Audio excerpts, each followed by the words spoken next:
and thank you for your participation in this very, very important webinar on forced organ harvesting by the Chinese Communist Party. Today, we are very happy to welcome a line of experts and also well-known human rights advocates who has worked tirelessly on this issue.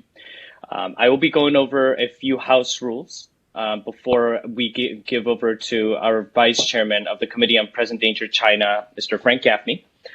So the number one rule is, if you are a panelist and you're not speaking at the moment, please mute your microphone. You may have your video on, and if you're not a panelist, we would ask all of you to please turn your camera off, as well as put your speaker settings to mute. All of the speakers will have around 10 minutes to speak, and our moderator, Mr. Frank Gaffney, will be managing that portion as well. So we are very, very looking forward to this great webinar with the most updated information. I believe we also have a presentation provided by Dr. Sean Lin about the forced organ harvesting.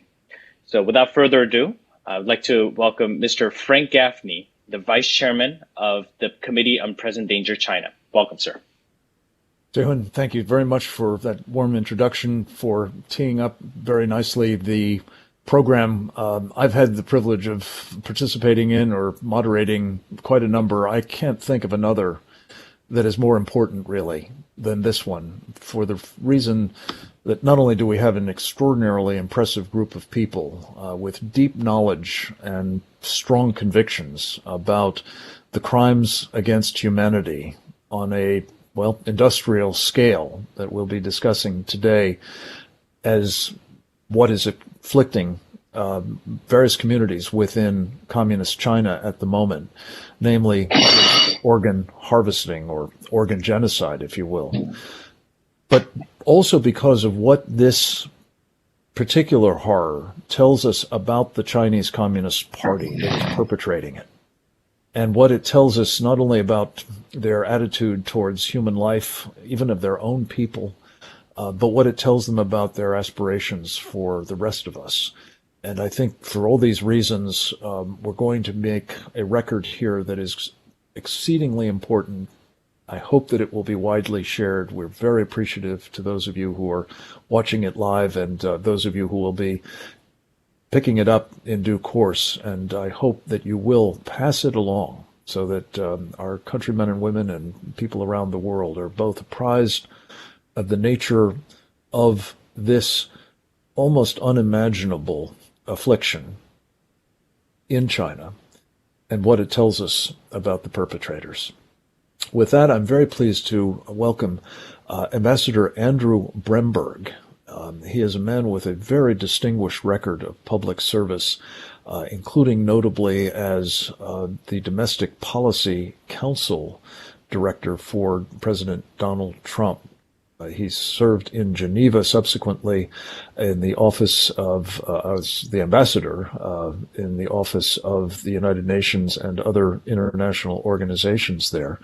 And these days, I am thrilled to say he is the new president of the remarkably important organization, the Victims of Communism Memorial Foundation. And Mr. Ambassador, it is great to have you with us. Thank you for your leadership on all of these issues now at VOC. And we look forward to hearing your thoughts on the organ genocide now underway in communist China. Thank you. Thank you for having me, and it's great to be with you here today to discuss such a critical issue. Sadly, we know that one of the Chinese Communist Party's most grotesque tools of oppression has been now for decades the practice of forced organ harvesting. And in particular, I'm looking forward to hearing from our excellent panelists, and I'm very pleased that VOC's own Ethan Gutman is able to join us today as well. I'll just say at the outset that my experience in public service was mostly in domestic issues previous to my appointment as ambassador to the UN in Geneva. And in my experience there, particularly dealing with the Chinese Communist Party directly, but more so in dealing with other countries as they dealt with China, really transformed my global perspective and opened my eyes to the very intense danger that the Chinese Communist Party poses to both the United States and the free world, and critically to its own people in the grotesque human rights abuses that I learned about on an almost daily basis, and the inability or unwillingness of many in the international community to speak the truth and stand up for our shared human rights values that we all profess in the face of political pressure by the party. So I'm really thrilled to be an honor to lead VOC now, and I'm thrilled to be with all of you here today to discuss this very important issue. And unfortunately, as we all know, the practice of organ harvesting in China has gone on for decades, and from all accounts has gotten worse. We know that today that Falun Gong practitioners and other religious and ethnic minorities in China are regularly victimized by this horrific practice. The CCP has claimed that these organs come from voluntary donors, but there is mounting evidence that proves otherwise. Just last year, our own research at the Victims of Communism Memorial Foundation provided new primary evidence and data that exposed the falsification of official data sets that demonstrates that forced organ harvesting was occurring. I know many of us are aware that the China Tribunal, an independent international people's tribunal, concluded unanimously, so that there be no reason of doubt, that in China forced organ harvesting from prisoners of conscience has been practiced for a substantial period of time, involving a very substantial number of victims. And I think that finding last year by the panel should resonate around the world. Explicitly, it named that Falun Gong practitioners were targeted, where they stated that the forced organ harvesting practiced by China and committed throughout China on a significant scale, and that Falun Gong practitioners have been one and probably the main source of that organ supply. And unfortunately, there is also now mounting evidence that Uyghurs are the next targets for the CCP's forced organ harvesting campaign. As we know, for years, China has been engaged in this systematic campaign, persecution and oppression against Uyghurs, Kazakhs, and other Muslim ethnic minorities across the Xinjiang Autonomous Region, with up to 2 million of Xinjiang's Muslims having been imprisoned in re-education camps and subjected to forced labor, and recent reporting from VOC's senior fellow, Dr. Adrian Zenz, that shows the CCP has been subjecting them to forced sterilization. The CCP's persecution of the Uyghurs has grown so severe that we know that former Secretary of State Pompeo declared it a genocide, and that this determination was reaffirmed by Secretary Blinken just several months ago. I want to just close out my opening here by reflecting on my experience at the UN.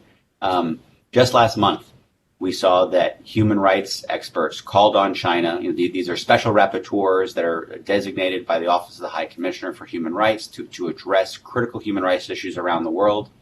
And they a group of them collectively called on China to promptly respond to the allegations of organ harvesting and to allow independent monitoring by international human rights mechanisms.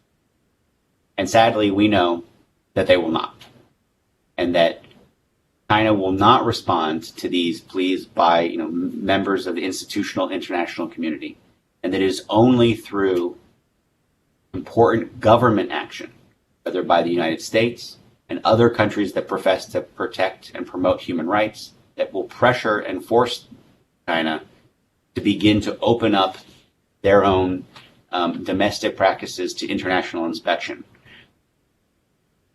As part of that, and part of garnering greater U.S. support, I know this may come up later, but we all know that Congress is now considering an important bill that can help prevent future acts of forced organ harvesting.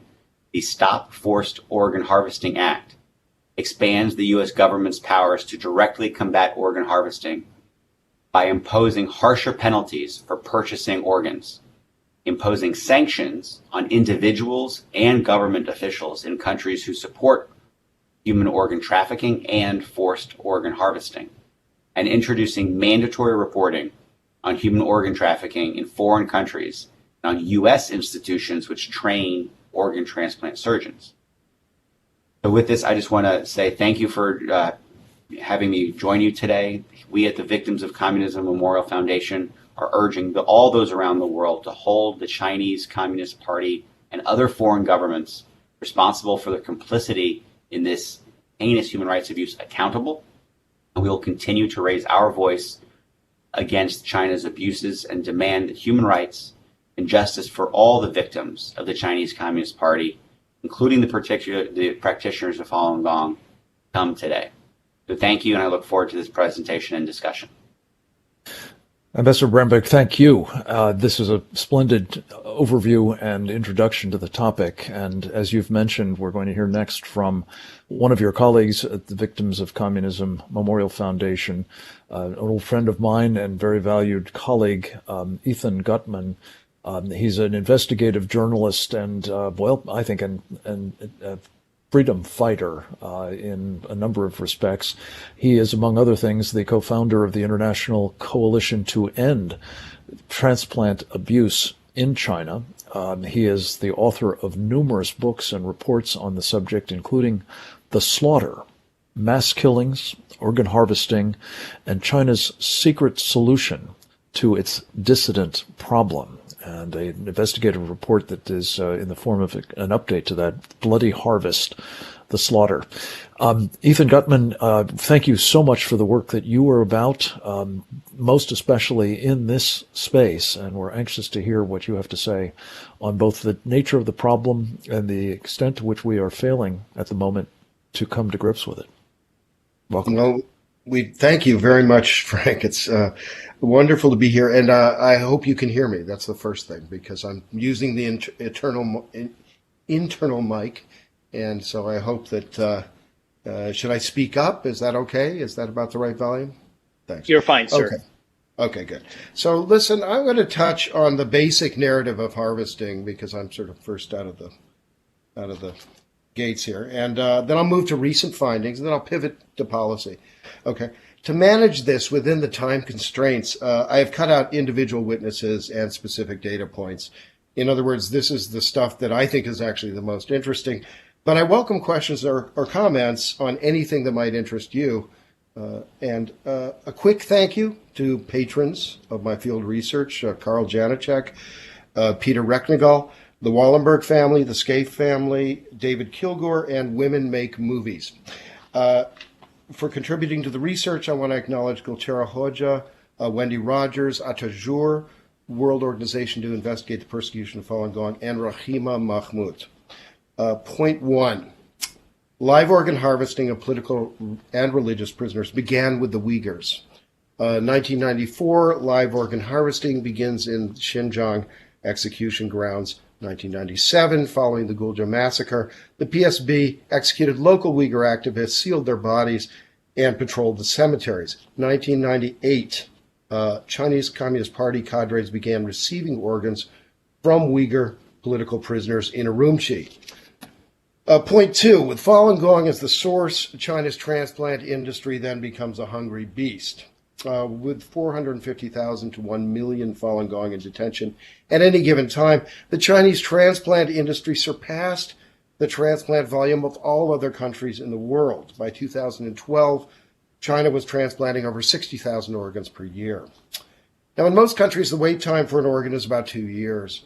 In China, with the stable of Falun Gong tissue types ready to be harvested, the wait time for a foreign organ tourist became 2 weeks. Certain hospitals which specialized in emergency liver transplants had a wait time of 4 hours. Now, 2001, Falun Gong were being routinely examined and given blood tests for tissue typing in the Laogai system. By 2016, approximately 20,000 or 200,000 Falun Gong had been harvested.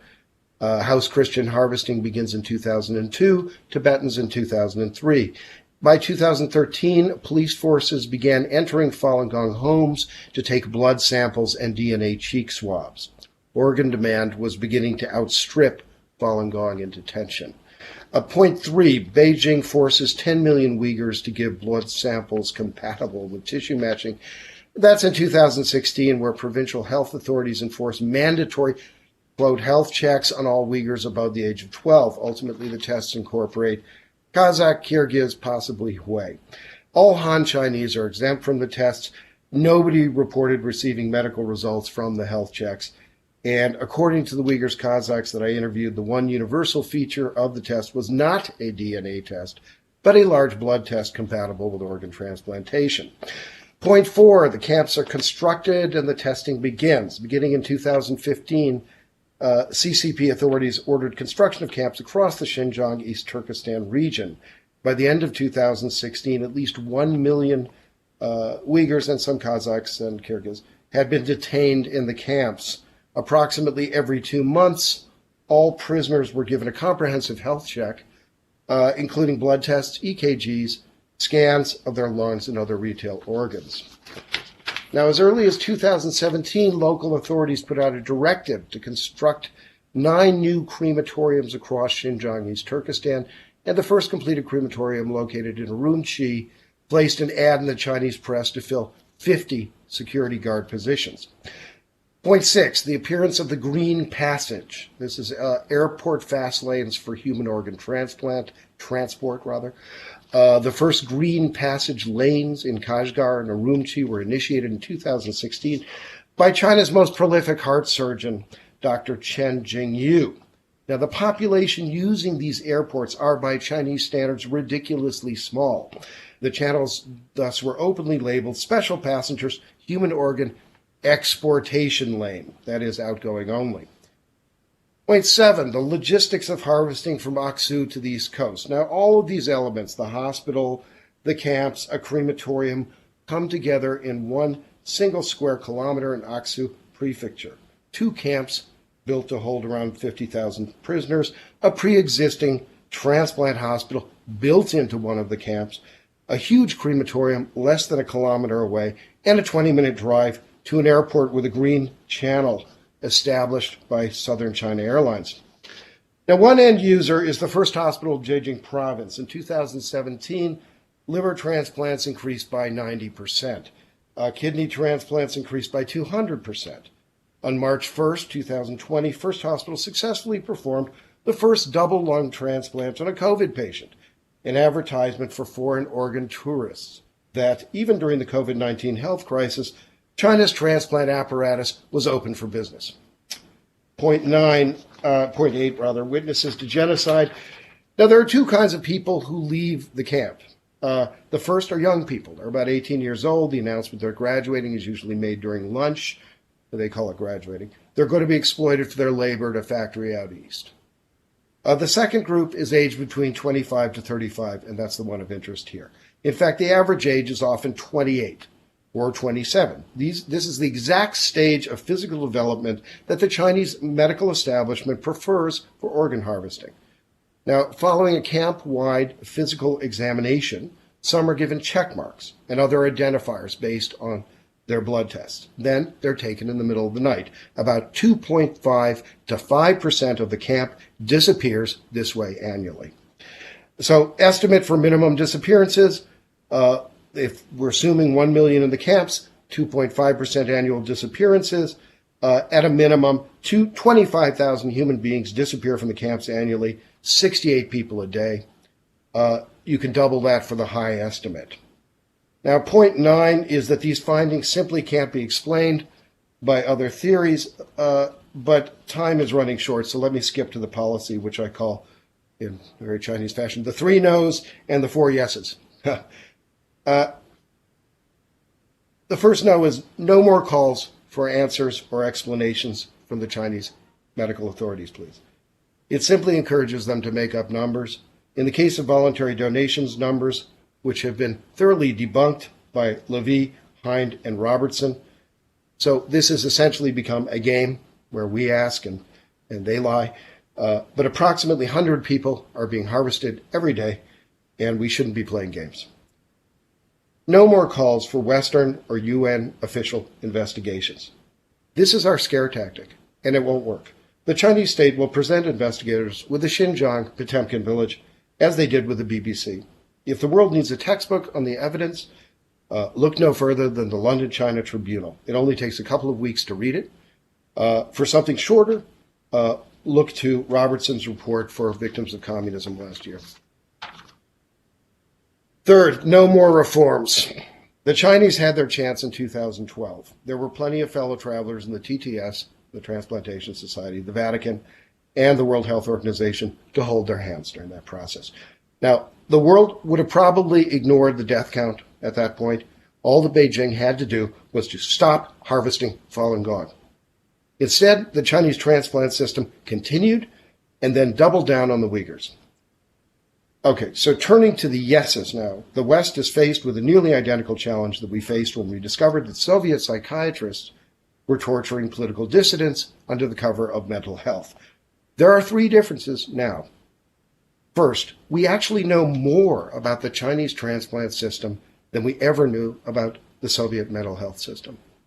Second, Western medical representatives claim they believe in China's transplant reforms, even as Huang Zhifu is openly calling, Huang Zhifu, the master of ceremonies for China on organ harvesting, is openly calling for more transplant volume. By contrast, the World Psychiatric Association shunned any contact with Soviet psychiatrists and denounced the Soviet mental health hospital system every single year until the Soviet Union collapsed. Third, there was no money stream between the Soviet psychiatric system and the West. But there's a quiet gold rush to exploit the growth in China's transplant system through Western sales of bioglue, immunosuppressive drugs, robotics, and until 1 year ago, portable ECMO machines, which Germany specialized in. It is obvious that the Western medical world will continue to legitimize Chinese medical atrocities through organizations such as the Transplantation Society and the World Health Organization, as long as the prospect of financial gain exists. So the first and most critical yes, then, is this. Just as we are forcing Xinjiang cotton and slave laborers out of the Western supply chain, using the same mechanisms, the medical profit connection to Chinese transplants needs to be severed and stitched over. The second yes, we can no longer hold to the idea of exclusively prosecuting doctors, hospitals, and organ brokers for organ tourism to China. Not in the age of Google. People can make their own one-click appointments. So let's stop organ tourism before a crime is committed. Anyone who considers clicking on a glossy Chinese transplant hospital website should be tracked by the FBI as if they were trying to access child pornography. And if they're really doing research, and I'm looking at Matt Robertson right now, they need to be prepared to explain it. The third yes is shun the killers. Bring down the Magnitsky Act. Bring down the border control officers. Chinese transplant surgeons should not be let into our conferences, our universities, and they certainly shouldn't be allowed in the Vatican. We shouldn't have to see Huang Zhifu outside of China again until he's defending himself in The Hague. The fourth yes is don't destroy the World Health Organization or the Transplantation Society. But it's well past time to replace the current Director General of the World Health Organization and to put the Delmonico clique of the TTS out to pasture. There is no law against Western doctors forming associations to build the consensus necessary to achieve the goals that I've just mentioned. And there's no law against assisting such groups either. In fact, this is one of those rare cases, a bit like my field research, where the assistance might even be bipartisan. I'm going to end there and let my colleagues pick up after me. Pick up on the themes that I've mentioned. And thanks again. Really appreciate it. Ethan, thank you for a splendid presentation on the industrial grade quality of what's being done by the Chinese Communist Party with regard to organ harvesting, and for your very thoughtful prescriptions, both for the no's and the yeses. And we'll talk more about those, I'm sure, in the course of the remainder of this program. I'm pleased to introduce next your colleague in co-founding the important effort that has been made by the International Coalition to End Transplant Abuse in China, known as ETAC. Her name is Susie Hughes. In addition to the great work that she has been doing in that capacity, Susie also served in a key role as the director of logistics, an important role, needless to say, for the 2019 China Tribunal, of which we heard a moment ago, chaired by Sir Geoffrey Nice, which did indeed find the Chinese Communist Party unanimously be guilty of organ harvesting. Susie, it's great to have you with us. Thank you for joining us, especially to build out a bit further the evidence of this crime against humanity and the extent to which it's been perpetrated at, again, industrial grade scale by the Chinese Communist Party. Welcome. Thanks. Thank you. Thanks so much, Frank. It's really fantastic that you're holding the event today, and we really do feel privileged to have been invited to participate. So thank you. So today I'll be providing you with an overview of the China Tribunal, the evidence reviewed and calls to action. The state-sanctioned forced extraction of organs from prisoners of conscience, killing the victims in the process, is an atrocity that has been happening for over 2 decades now. To begin, I'd like to touch upon a few of the blockages that exist or have existed. 1. Multiple reports from credible sources have demonstrated evidence of forced organ harvesting since 2006, and awareness has clearly been building. However, there have been a number of influential voices coming from the international transplantation sector flippantly dismissing these reports and the overwhelming body of evidence, while simultaneously promoting the narrative that China has reformed.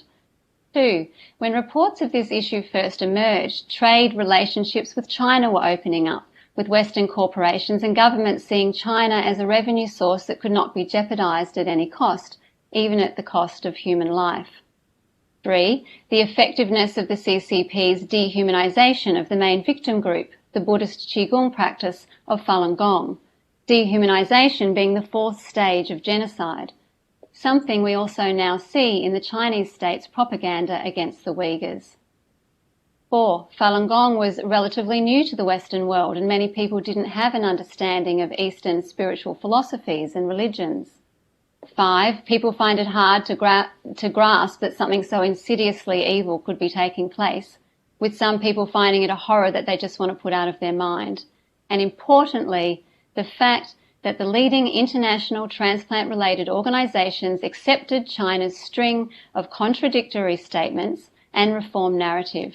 They've also at times repeated China's claims that the victims have a political agenda. This creates a testimonial injustice that seeks to undermine the credibility of those who have been persecuted, many of whom have been forced to have organ scans in detention and should be supported when they speak out about their experiences. In order to progress the debate, ETAC decided that a legal analysis of all available evidence was needed. ETAC approached distinguished barrister and expert in crimes of mass atrocity, Sir Geoffrey Nice QC, for an independent legal opinion. When we first approached Sir Geoffrey, he recommended that the gravity of the allegations justified a People's Tribunal. However, of course, there was no guarantee that the outcome would result in mass crimes being committed.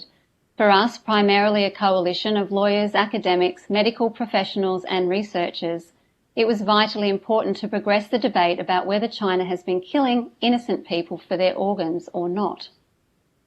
Although the China Tribunal was initiated by ETAC, there was a necessary separation between ETAC and the Tribunal. ETAC was at no stage privy to the Tribunal's deliberations, and counsel to the Tribunal, Mr. Hamid Sabi, acted as a shield between ETAC and the Tribunal. All evidence submitted was via the Tribunal Council. Specifically, the Tribunal's mandate was to hear and assess evidence to determine whether forced organ harvesting is occurring in China, and if so, what, if any, international crimes had been committed. So over 12 months, the China Tribunal reviewed multiple lines of evidence and conducted 5 days of public hearings in London. I sometimes speak with people who think that the only evidence is the blood tests of the Falun Gong practitioners in detention, but the evidence goes much further than that. So where does the evidence begin? Prior to the year 2000, there were few transplants in China, with numbers gradually increasing following advances in immunotherapy. During this period, organs were primarily sourced from death row prisoners. However, An investigation by Human Rights Watch in 1994 reported that other non-violent criminals and political prisoners were also drawn into the organ pool during that time. They found that Chinese doctors participated in pre-execution medical tests and matching of prisoners with recipients, often on a first paid, first served basis, and that executions were deliberately mishandled to ensure that prisoners were not yet dead when their organs were removed. This was already happening before the persecution of Falun Gong even began. From 2000, there was a rapid increase in the number of transplants. The source of the organs underpinning this high level of activity has never been explained in a credible way by the Chinese government, with the number of transplants taking place far exceeding the number of death row prisoners executed. Of great concern, the increase in transplant activity coincided with the repression and mass arrest of practitioners of the Buddhist Qigong practice of Falun Gong during the 2000s. So broadly speaking, the lines of evidence examined by the China Tribunal include but are not limited to the following. Evidence of medical testing that includes organ scanning, CT scans, X-rays and ultrasounds, primarily of Falun Gong practitioners in custody, but also more recently of the Uyghur people. There are also testimonies that Falun Gong practitioners have been forced to have blood tests in their own homes. Investigations analysing information from official Chinese websites such as bed utilisation rates, hospital revenue and transplant infrastructure indicate China is conducting far more transplant operations than their official claims. Undercover investigations conducted in Chinese hospitals show transplant tourism is taking place and organs are available on demand. More technical medical evidence indicating that a so-called donor was killed rather than died of natural causes. Involvement of the military in transplant activity and research. Websites where hospitals advertised transplant services to foreigners on a pre-scheduled basis, including for heart transplants. Telephone investigations to Chinese transplant specialists confirming waiting times as short as 2 weeks, with some calls stating that Falun Gong organs are available. In one forensically examined phone call, for example, the former PLA Minister for Health Bai Shuzhong stated that ex-President Jiang Zemin directly ordered the killing of Falun Gong practitioners for their organs, and we'll be hearing more from Dr. Wang about his investigations soon. There is also a statistical analysis that shows current official Chinese organ donation data has been manipulated and does not represent the real numbers. So as mentioned by Ambassador Bremberg, the China Tribunal concluded in part that forced organ harvesting has been committed for years throughout China on a significant scale. Falun Gong practitioners have been one and probably the main source of organ supply, and the vulnerability of the Uyghurs to being used as a bank of organs is also obvious. To quote China Tribunal member Andrew Koo after the judgment was issued, "The overall value of the collective body of evidence is greater than the mere sum of its parts. Individual lines of evidence, when brought together, paint a backdrop of planned, systematic, institutional and intentional killing of innocent people for their organs." The tribunal also found that this amounted to crimes against humanity. And this really is a crime against all of humanity. It is our responsibility as global citizens to do all that we can to stop it, not only to fulfill our human duty to help others, but also so we don't head towards a future where forced organ harvesting becomes normalised and spreads to other regions. A situation where certain citizens, good people who are deemed enemies of the state, are held captive as a commodity, nothing more than a crop of body parts to be harvested. Post the China Tribunal judgment, evidence continues to emerge indicating that forced organ harvesting from prisoners of conscience continues. There is currently still no transparency in China's organ transplantation system. Even if the Chinese government does reform at some point, there still needs to be accountability for the crimes that have been committed over the past 2 decades. So what can and must be done? Legislation needs to be put in place banning organ trafficking and transplant tourism, with components of mandatory reporting to ensure transplant tourism is tracked. Universities and hospitals should abide by their business and human rights obligations. Partnerships with China in relation to transplant medicine, research and training are increasing. Policy is urgently needed so that collaborations do not take place in relation to organ transplantation. Any institutions already collaborating should disassociate immediately. Chinese transplant surgeons should not be allowed to participate in international transplant conferences, nor should they be allowed to partake on decision-making groups within leading international bodies, such as the Declaration of Istanbul Custodian Group, the Transplantation Society, or the WHO, where they currently have representation. Resolutions should be passed by governments around the world condemning forced organ harvesting in China, urging both international bodies and the public to act, and Chinese perpetrators should be sanctioned. Governments should request answers from the WHO on their current position that China's current transplant system is ethical, considering that it was revealed in a UK House of Lords debate just last year that the evidence the WHO bases their advice on to governments around the world is provided by the Chinese authorities themselves. UN member states should abide by the legal obligations of the treaties they have signed under the Genocide Convention, the Convention Against Torture, and they should uphold their obligations under the UN responsibility to protect. So these are only some of the actions that need to take place to prevent others from being entangled in China's transplant crimes, to urgently protect those who are still at risk, and to ultimately bring justice to those whose lives have been lost. So thank you very much for having me today. It's really fantastic to be here, and I'm looking forward to hearing the other speeches and the discussion. Thank you. And Susie, thank you. This is a really important contribution. You've very nicely summarized the work of the tribunal and its import. And we're going to drill down still further on evidence of what has gone on here and why the findings of the tribunal are not only correct but so vitally needed. By talking with Dr. Jiwan Wang. He is the president of the World Organization to Investigate the Persecution of Falun Gong. He has the distinction of having formerly served in the Chinese People's Liberation Army as a medical doctor. And in his role as a doctor, he has, of course, spent decades, I believe 3 of them, really studying how to save lives. He's now devoted about 10 years of his life to assessing the horror and implications of medical doctors with whom he formerly served, in some cases, I believe, actually sacrificing lives deliberately, purposefully, for the benefit of the Chinese Communist Party as they harvested organs forcibly from Falun Gong and others.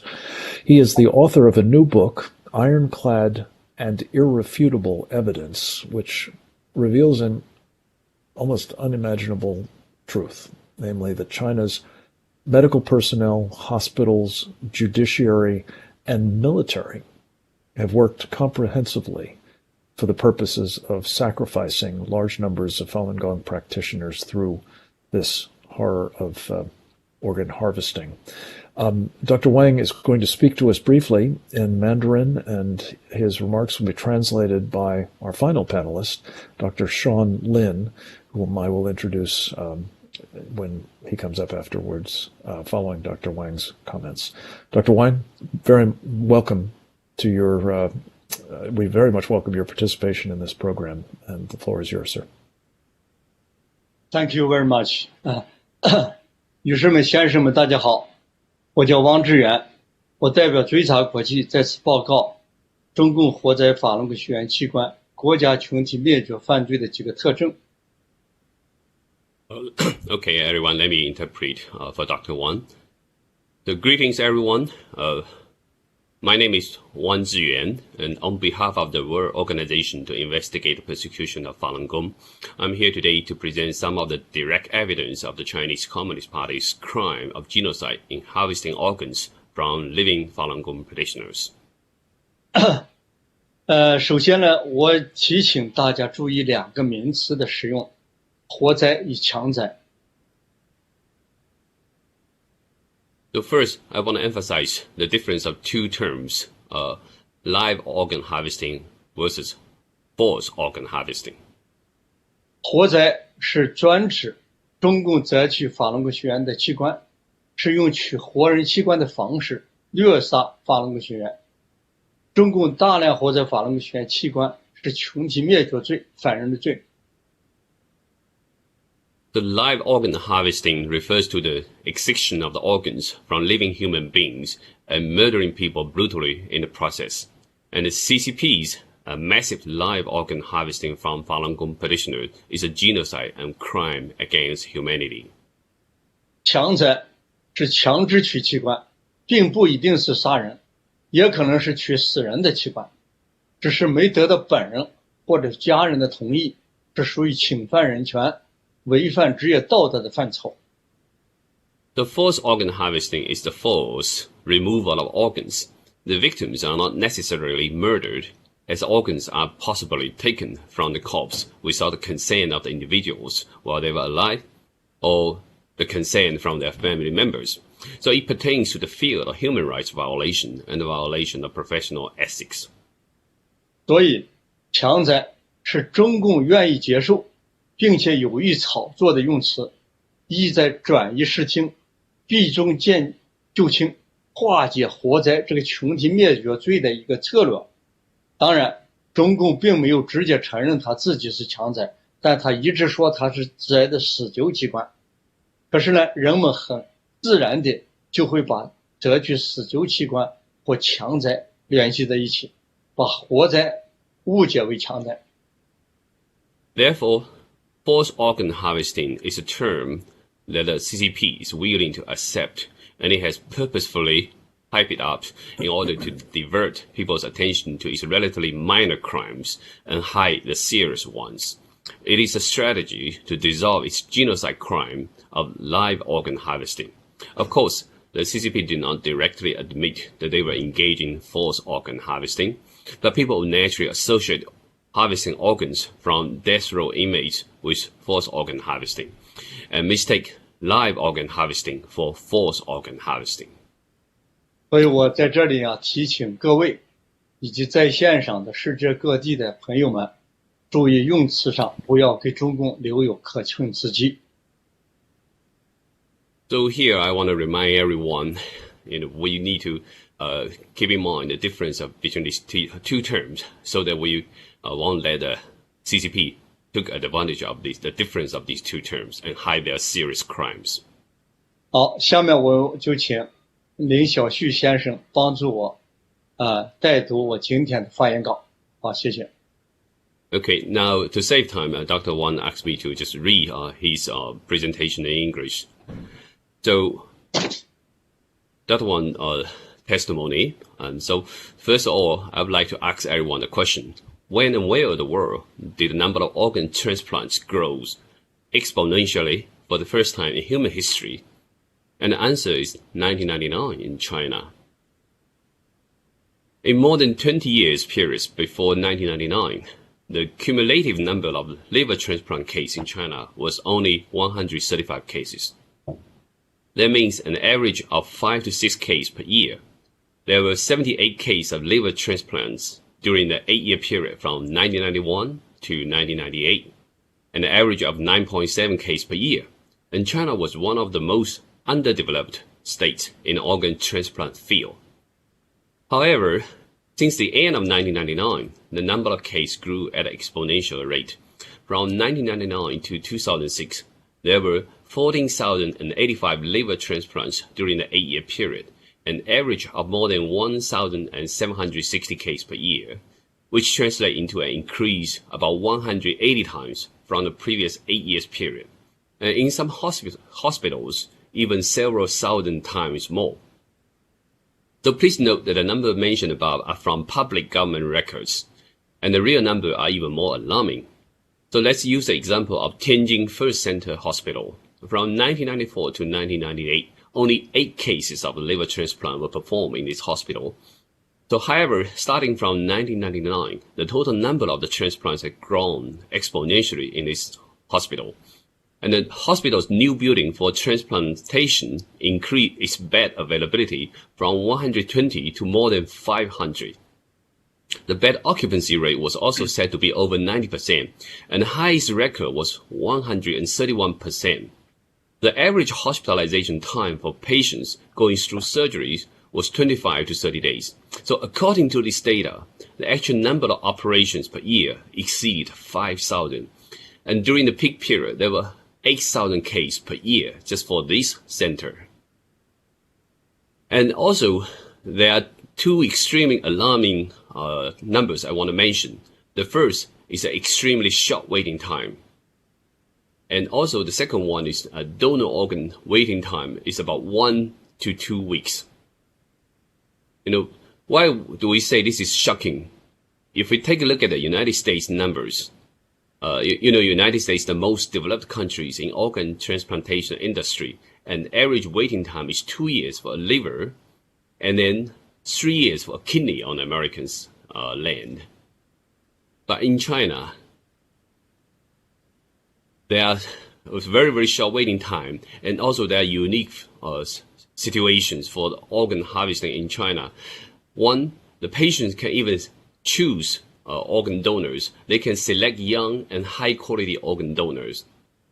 Second, some of the surgeries even have several backup organs and even prepare a couple of living persons as backups. Third, several surgery operations usually performed simultaneously. Some of the hospitals even does 24 liver and kidney transplants within the same day. So it is a very common phenomenon. In 2014, there were 42 hospitals that reported similar numbers. And very shockingly, some centers even offer free liver transplant promotions. For example, in April 2006, Hunan People's Hospital launched a commercial advertisement for 20 free liver and kidney organ transplantations. And in 2017, Jilin University also launched a promotion ad for free transplantations. So this phenomenon is not just a rare case. They are happening all over China. After 1999, across different provinces, cities, and autonomous regions, all the organ transplant centers belonging to the militaries, armed police forces, and local hospitals began to massively perform organ transplanting operations. And a large number of hospitals not qualified to perform transplants are also involved, such as Chinese medicine hospitals, hospitals belonging to the judiciary systems, children's hospitals, county-level hospitals, specialty hospitals, they all involve in organ harvesting. For example, in Gongyi City, which is a very small county-level city in Henan province, a kidney transplant center was established in the city in its Chinese medicine hospital in 2001. And it is capable of accommodating 12 kidney transplant patients at the same time and performing 8 transplants per day. By 2006, the director of the urological surgery department, Li Hongdao, had already performed more than 500 kidney transplants in merely 5 years in such a small county-level hospital.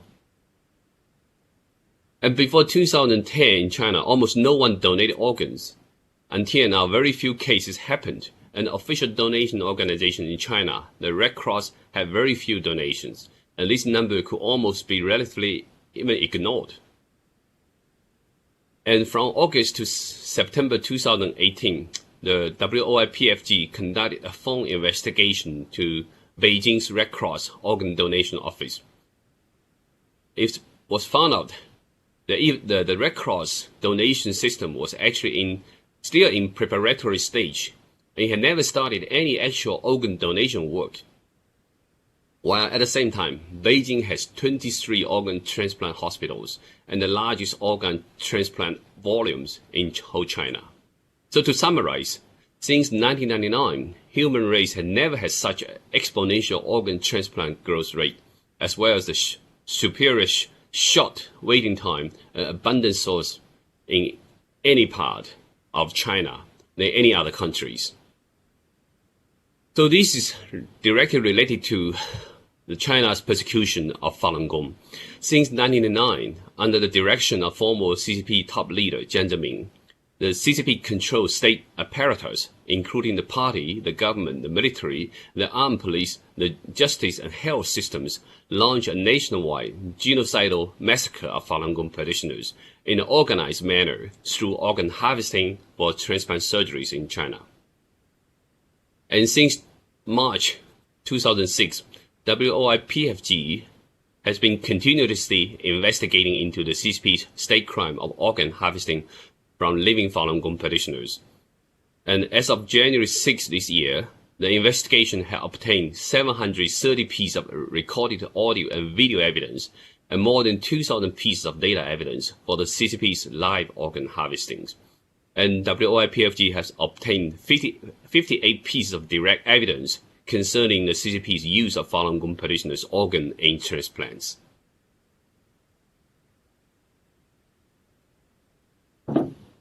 And in those 58 audio recordings, some individuals directly point to the former CCP head Jiang Zemin, who ordered live organ harvesting from Falun Gong petitioners. Some clearly admit to use Falun Gong petitioner organs for transplant, and some are eyewitness to the process of live organ harvesting. Yeah, so pretty much this is the investigation efforts from WOI-PFG, and the crime still continues.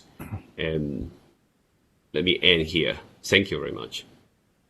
Thank you, Dr. Lin, for your help in communicating Dr. Wang's very, very important message. I think what has now been established by our several panelists is the evidence of the actions of the Chinese Communist Party, their magnitude, and their devastating impact on the targeted populations is indisputable.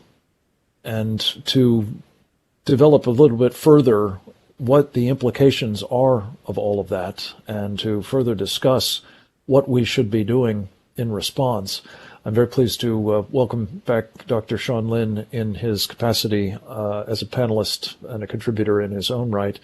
He's a remarkable man, practitioner of Falun Gong, who is a survivor of the Tiananmen Square massacre.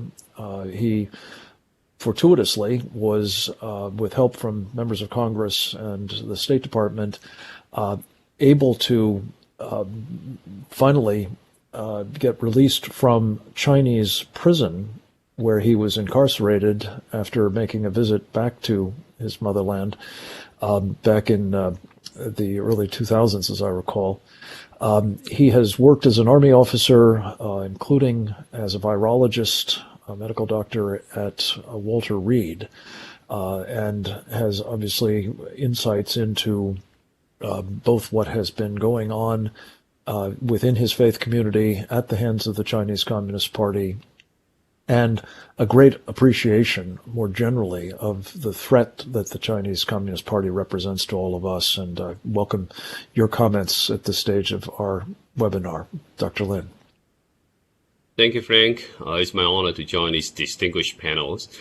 And so glad to speak after Susie and Ethan and Dr. Wang. And so they have emphasizing the important final judgment from the China tribunals, and so many investigations have done by Dr. Wang and Ethan for many, many years. I really fully respect their work for a long time. And so I just want to emphasizing that the recent press release on June 14 by 12 United Nations Special Rapporteurs, they were human rights experts on tortures, religious freedom, and arbitrary detentions, and other relevant cases, right? They cited credible information that China harvests body organs as a punishment targeting specific ethnic, linguistic, or religious minorities, including Falun Gong. And these minority detainees are reported to be subjected to blood tests, ultrasound exams in the name of health exams, while they were just subjected to various torture and forced labors. So it was very surprising even for many of the prisoners of conscience. They don't understand why you tortured me the day before your health exam, right? And the results go into a nationwide living organ source database, and that is used for organ or tissue matches as transplant centers send their own demands. So the CCP has been treating the innocent Chinese people as organ source, not as human beings. And all the incarceration facilities are like active live organ farms to the CCPs. And now we're building the very sophisticated nationwide database. You know, any people who have their information collected into this database can be subjected to organ harvesting if their organs, tissues have a match by the request of a transplant centers. And so just as Isa mentioned, the Chinese government already even went to Falun Gong parishioners' house in order to collect their biometric information, their biosamples. So Chinese government can be very aggressively targeted anyone.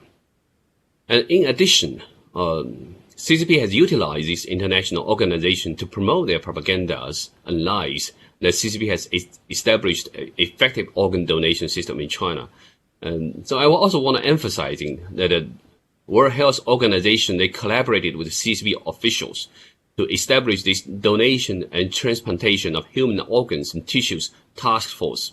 So this special task force become the authority on organ transplants, but they admit Dr. Jiefu Huan, the chairman of China National Organ Donation and Transplant Committees, as well as Dr. Haibo Wang, the director of China Organ Transplant Response Systems, into this task force.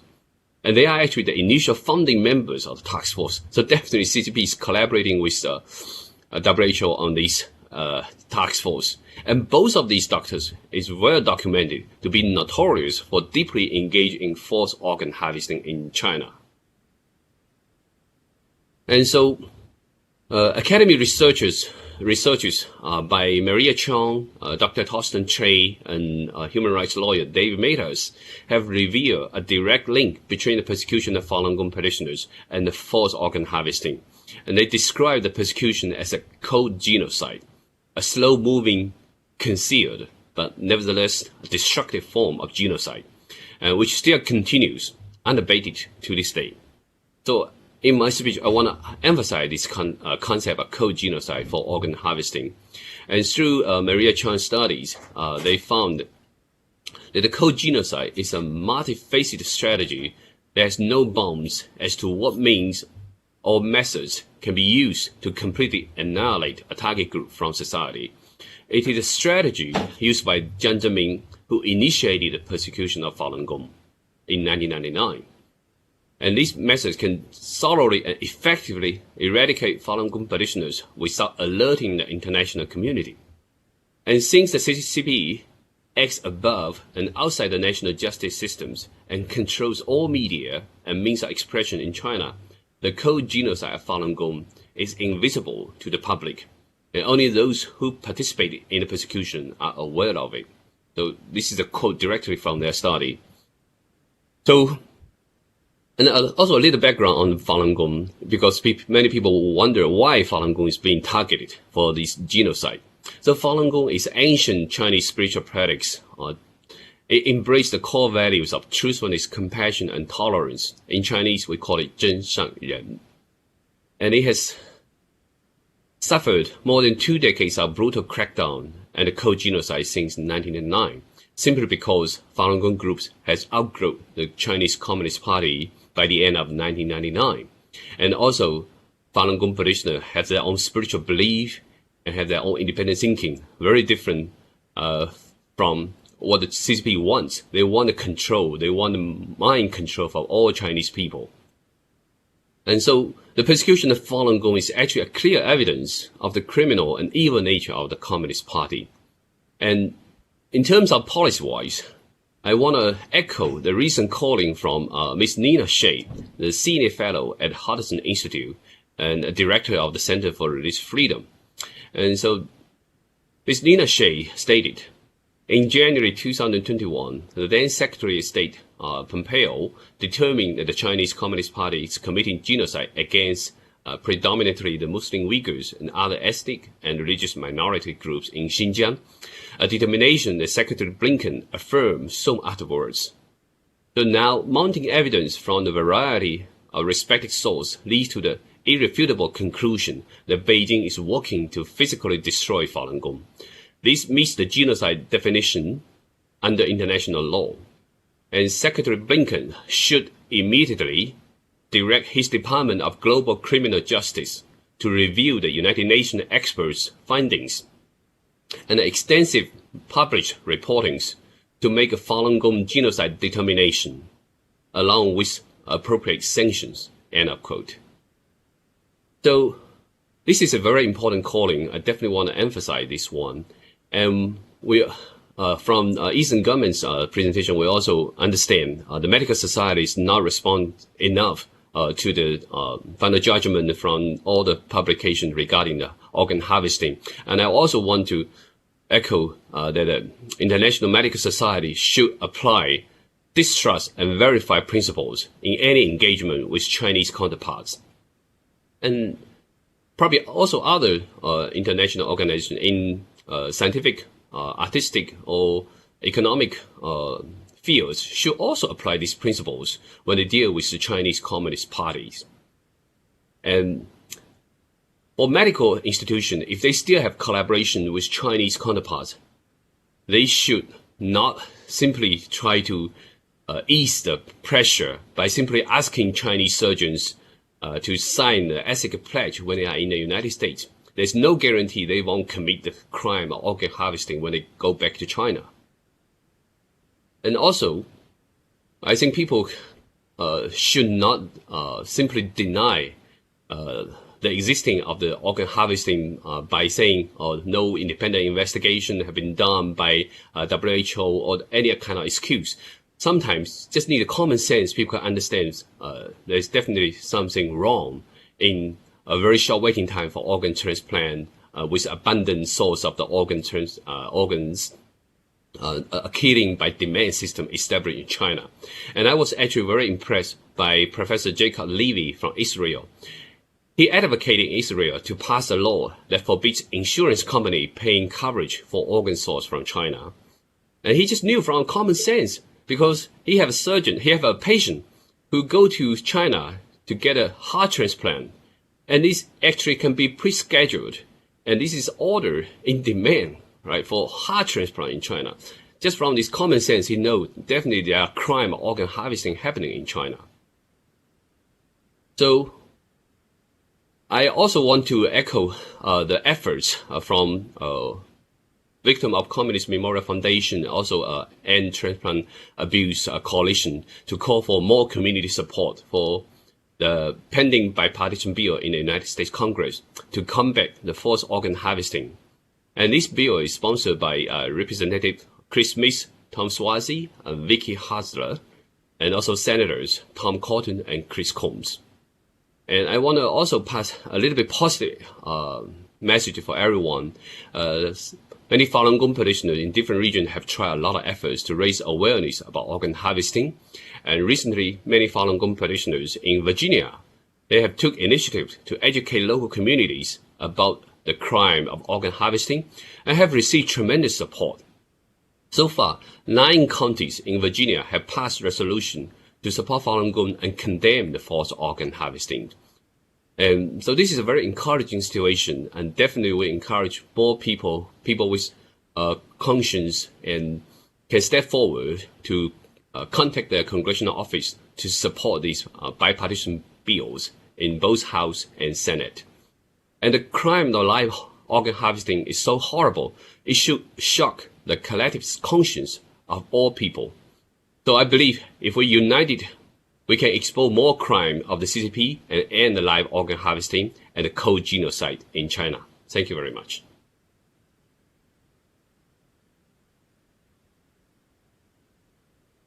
Frank, you probably muted.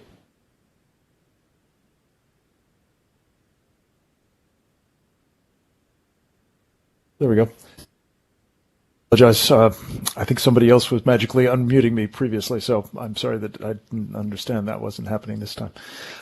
Thank you for this important additional contribution, and I especially value the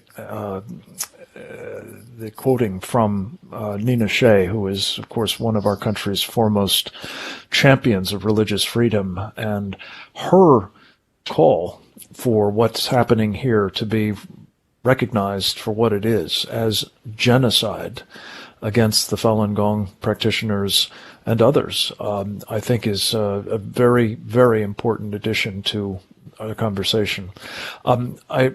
would like to invite those in the audience to send Sehun Kim any questions you may have. We'll try to cover them in the remaining time we have.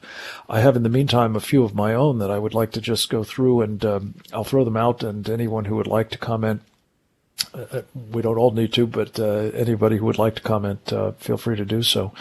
I think, one of the things that was so impressive about Ethan Gutman's contribution was the documentation of the industrial scale. I've used that term several times now, but I think it's really important for people to understand.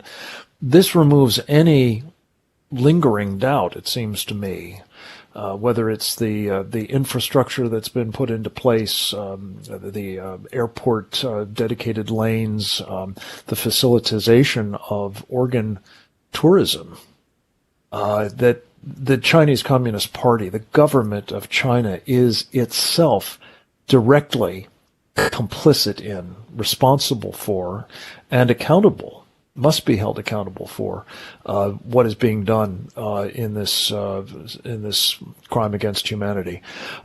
Would anybody else like to comment on the extent to which that problem is relevant, particularly when it comes to a determination and punishment for genocidal behavior?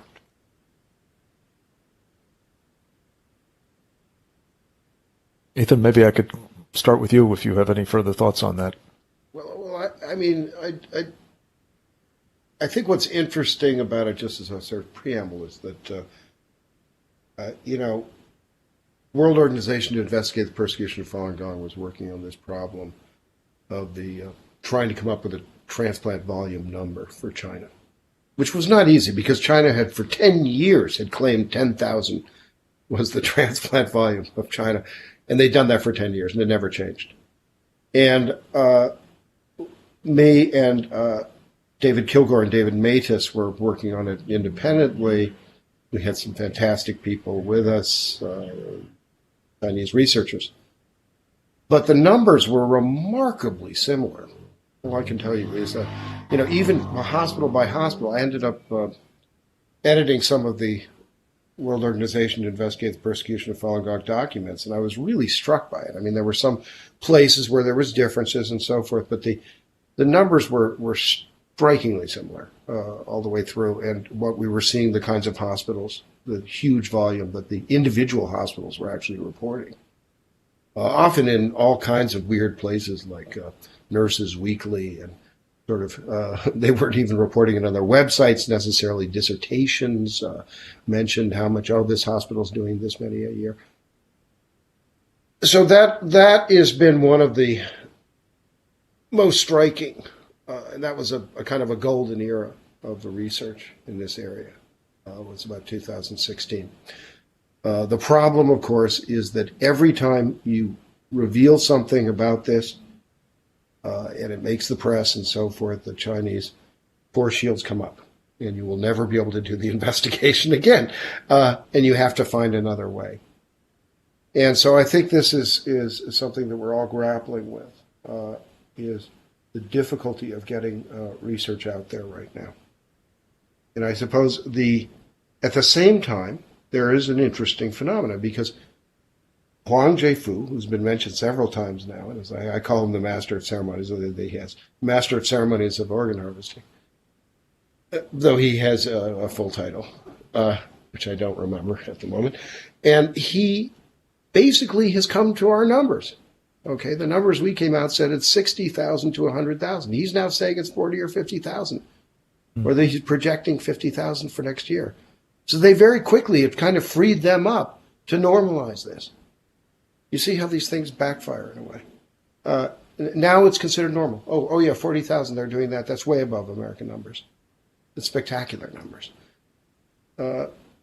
And I think this is one of the kind of the genius of the Chinese Communist Party occasionally, is that they can do this. They've figured out how to simply normalize the thing, accept a certain amount of it, do it in increments. And then pretty soon the World Health Organization accepts it, and everybody else sort of accepts it, and it kind of bleeds down. The WMA doesn't, raise a peep about it. And I think that's one of the big problems we're facing here, is this cold genocide idea. that this has always been a creeping. This transplant structure it just keeps advancing, and it's very relentless.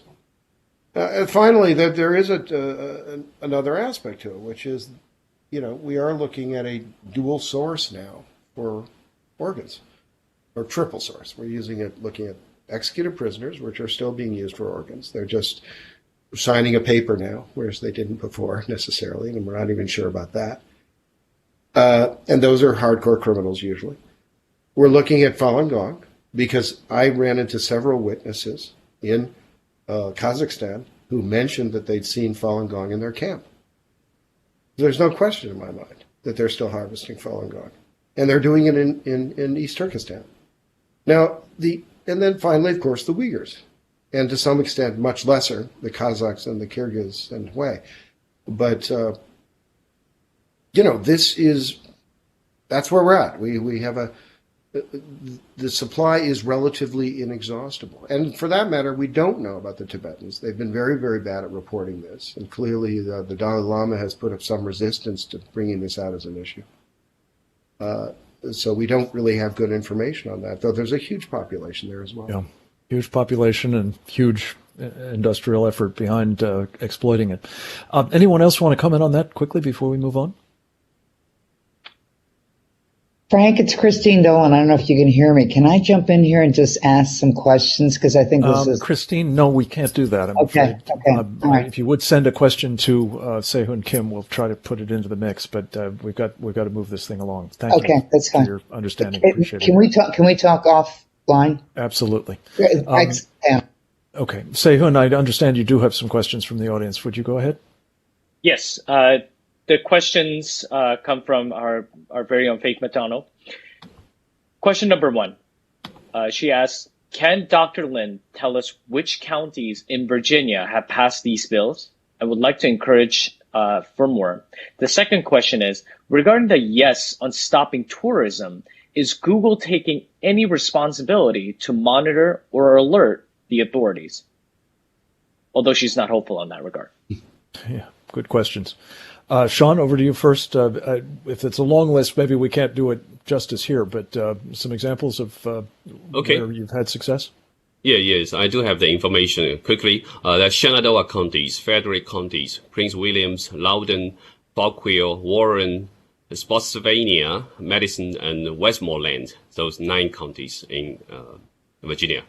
Regarding about Google's, actually, I don't expect Google to do any active roles because Google even hired so many Chinese people working at their so-called fact checkers. I don't think they're doing anything for this. Yeah, well, and they're working with and for China more generally, of course. They've got a huge investment in artificial intelligence, I believe, among other things in China. Anybody else want to comment on how we might best be making known to people? I was particularly impressed. I think it was Susie who talked about. Our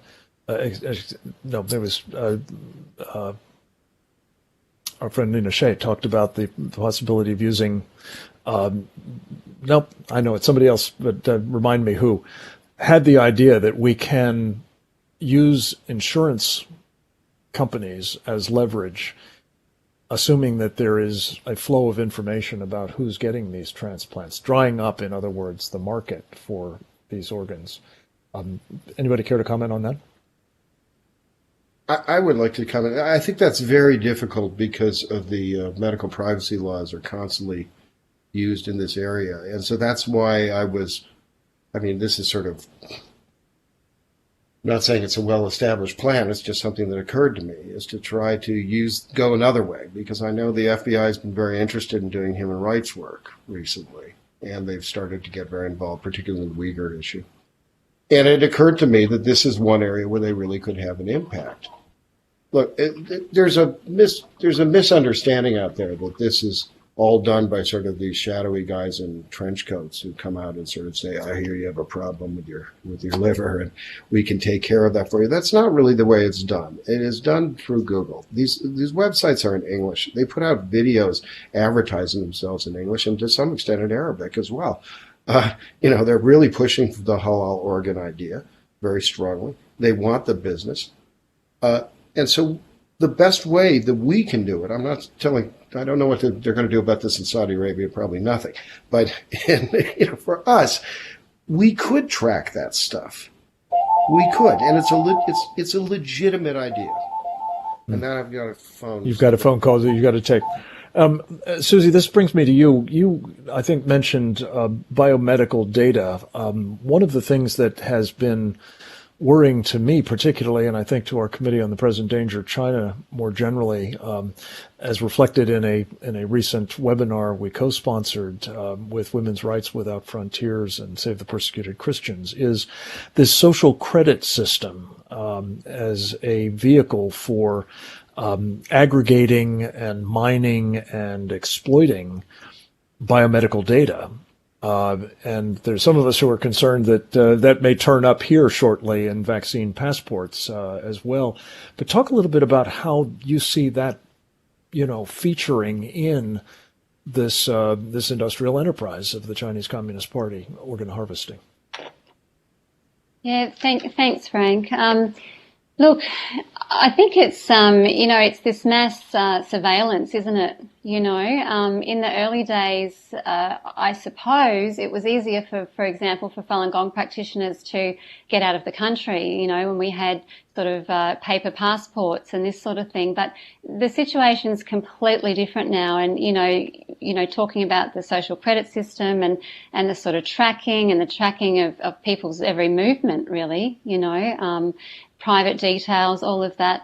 But also, the situation with the Uyghurs and Falun Gong practitioners now, it's the surveillance is far greater, and the technology is far more advanced than it's ever been before.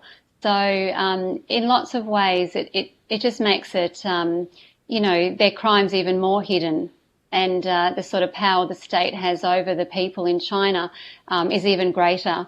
So I think it's one of those areas where, sort of tracking back to your previous question, we really have to take responsibility for that outside of China. We really do. Business and human rights obligations is something that people look at when they talk about forced labour, for example. But, the universities and hospitals, the medical devices companies, the list is endless, really should be taking responsibility themselves at looking at, who are they doing business with? They need to be sure, absolutely sure, that, not one single organ is being used in any research.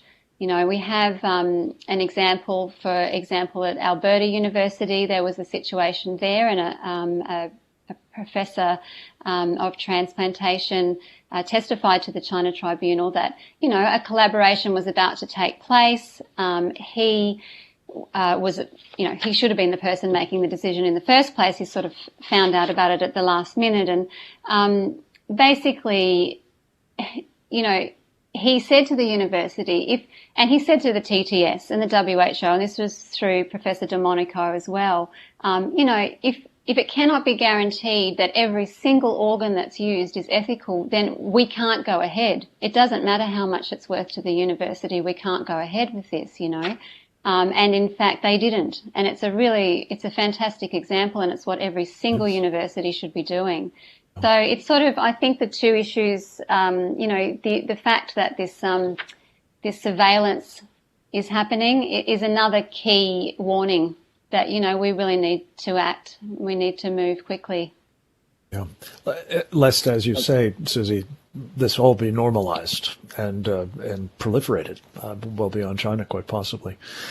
Is there evidence, speaking of which, that the Chinese are trying to export this practice to some of the nations that they are now, I think of it as enslaving through their Belt and Road Initiative? Are they interested in getting not just halal donors, but donors that may be of a different ethnicity or race, for that matter, than those in China, in places like Africa or Central Asia, where they have now built this, speaking of industrial grade infrastructure, through their colonial empire building Belt and Road Initiative? Anybody? Yes, actually, sorry. Susie, go ahead. Sean? No, I was going to pass over to you, Sean, and Ethan for that one. Okay. Definitely. Good. Thank you. Sean, let's go with you All first. right, thank you. Because Frank, your question definitely remind me of my one experience in New York. One time I actually took a taxi, and the driver is from Pakistan. All right, he was really upset when I told him I was a Chinese, and he said in Pakistan, even some of the young girls in Pakistan being trapped into China for marriage. It's a fake marriage, but those young girls from Pakistan were actually organ harvested in China, and then kidney lost, and those girls were sent back to Pakistan. It was reported in Pakistan media, and it created huge upset on the Pakistan's people, because Chinese government always say we have a very good relationship with Pakistan, right? But actually, the dark practice, the evil practice of organ harvesting already extended to other people. And so similar reports have been seen regarding about the human trafficking, about, fake marriages and tracking, seducing young girls from Vietnam and other Southeast Asia countries to China. And some of those girls are the victim of organ harvesting as well. And this also reminds me of my recent conversation with a very active Kazakh human rights activist, Saya Kejian. And he told me, he has escaped to Kazakhstan and then finally landed in the United States now. And he told me definitely a lot of the Kazakh people in Xinjiang area know that organ harvesting is happening in the so-called re-education camp or training camps in Xinjiang area. And they know they are not only just the Uyghurs, Kazakhs, and also some Falun Gong practitioners being incarcerated there, and they are subject to organ harvesting. The people just disappeared, and they know very well the Chinese government are very, very you can have a big appetite for halal organs as well. Yeah, so it's very, very bad situation. Yeah, it's spreading everywhere. If we are not stop organ harvesting in China, you can see this dark practice spreading all over the world. And you probably see in the last few years, so many movies, documents talk about organ harvesting now. It never happened before. Yeah, well, it's needed, needless to say. Sehun, did we get a question from Christine Dolan or anybody else in the audience? I think we have time for perhaps one more. Yes, we did. And and just as a house rule, since we only have 7 minutes left, please answer these questions as brief as you can. So I will amalgamate all these questions together. Basically, the questions goes that China's transplanting plan effect to the Southeast Asia, including trafficking in person, also in the region is suffering on it. How can we prevent and protect fundamental human rights on these people? And the question that we also have from Ms. Christine is that have any of you found links between laboratories working on bioweapons or even Wuhan lab and organ trafficking beyond the military link? And just to wrap it up, the other question comes. I'm not sure we'll get to one more. Sehun, let's just see if we can get to, I think the second of those two is probably one that we haven't covered. Would anybody like to comment on the possible tie-in of what they're doing here in the organ harvesting with their biological warfare program? Early on in the Uyghur investigation, started in 2008, 2009, I ran into several doctors who were outside of the country. They were in conferences, and I was able to interview them on a confidential basis.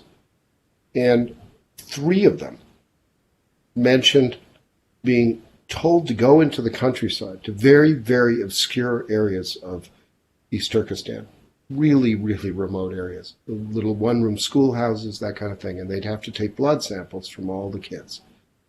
Okay. Each one of them described exactly the same story. They were in different regions. And I said, well, what's going on here? Why did they do this? And each one of them said it's for a bioweapon, some sort of genetic bioweapon. Now, I thought, well, that's my next book. It wasn't, because I went to some people I know in the intelligence community who really know, and they said, Ethan, this is a great subject for a book, and you're right. but you'll never be able to prove it. And I think that's a real problem. And it may not mean that much. I mean, anybody who's studied the Soviet Union knows that they've been up to all sorts of insane biowarfare elements, and they were always, getting them out of the lab as well, the same way we've seen probably with COVID. But I do believe that this is a real thing. Yeah, I mean, I believe they've been working on this for some time. Now, does it mean they'd ever use it? I have no idea. But failing, if China goes into a war, if China has some sort of global war and people get distracted, I don't put anything past them. We're talking about 9 crematoriums sitting there ready to use. They've pretty much taken most of the Uyghur population outside of the country, aside from the U.S. and Europe, and brought it back into the country, either by people calling up and saying, please come home, your mother's in prison until you explain that you're not up to anything bad. And a lot of them were just, taken across the border in buses with black windows. Now, what do you make of this? I mean, this is when people talk about genocide, it's such a dramatic term and it's overused and so forth. And I get all that, but we really are on the edge of this here. Okay. Absolutely. And Ethan, let me just interrupt you because we're hard out of time. Just to conclude on my part, I want to say, I think what the panel, Ambassador Bremberg, all of you have really persuasively conveyed is that we are looking at genocide on an epic scale with vast implications both for the people most immediately involved, those being persecuted, those being simply trafficked for the purpose of, making money for the Chinese Communist Party, but also for the world because of what the Chinese Communist Party intends to do to the rest of us, as I think exemplified by this kind of conduct towards their own people. I'm fond of saying that any country that treats its own people terribly is not likely to be very considerate of others. Last point, I think, on the biological warfare thing, Ethan, I hope you don't give up on that. I think there's a lot more evidence today of what the Chinese are doing in this area, and those crematoria may have a lot to do with this effort, apparently, of the Chinese Communist Party to tailor biological weaponry to certain ethnicities for specific genocidal purposes. With that, I'm going to wrap up by saying, Sehun, thank you for your help in putting this together, as well as, of course, all of the panelists. A really important program, and I hope it will be widely shared. Back to you, Sehun. Thank you so much, Frank. And thank you, everyone, for participating in this very, very important panel. Just as we wrap up this program, we'd like to, as a public announcement, like to let everyone know of a very, very important development within the Committee on Present Danger China and the Captive Nations Coalition, in which I'm the director. Through main help of our Executive Secretary, Dee Laugesen, and myself, and also Frank as well, we have recently published a report on the Belt and Road Initiative. And some of the countries that are mentioned in our report covers a vast amount of information that has to do with the CCP's expansions all over the world. And the fact that we had this panel today talking about one of the most egregious aspects of the CCP's expansion in the world, namely the forced organ harvesting. We believe that it was one of the most important, if not one of the few obligated things that we ought to do as people of the free world and as those who are standing in the morally right side of history. And so with that, we would like to ask everyone to please visit captivenations.org as well as presentdangerchina.org for more information. And again, we would like to thank everyone for participating in this greatly needed panel. And we hope that more action will be taken. Yes. And so can I make a last advertisement here? Please, go ahead. This is for Dr. Wang regarding his newly released book in English. So I think it's a good concluding point too, if any of the audience want to know more about the evidence.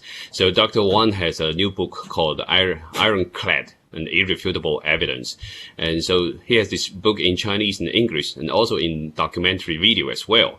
So these series of books, videos exposing CCP's organ harvesting from live Falun Gong practitioners in China. It's a collection of more than a decade of investigation by WOIPFG. And it includes recording of evidence from 5 committees of the Politburo of Chinese Communist Party Central Committees, and also the former head of the Health Division of the Department of Central Military Commissions, the Political Committee, the Legal Committees, the 610 Office, Courts, on-site witness, and also evidence from 45 hospital presidents, department directors, doctors from 41 organ transplant hospitals in China. So it's just a very informative resource that provides a comprehensive understanding and in-depth study of the CCP's crime of live organ harvesting. Thank you. Thank you very much, and we hope to see all of you again. Thank you. Thank you. Recording has stopped.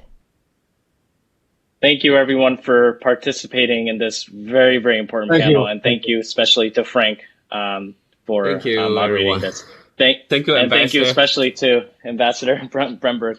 Thank you so much. Thank you. Thank you. Thank you. Thank you. Bye-bye. Thank you.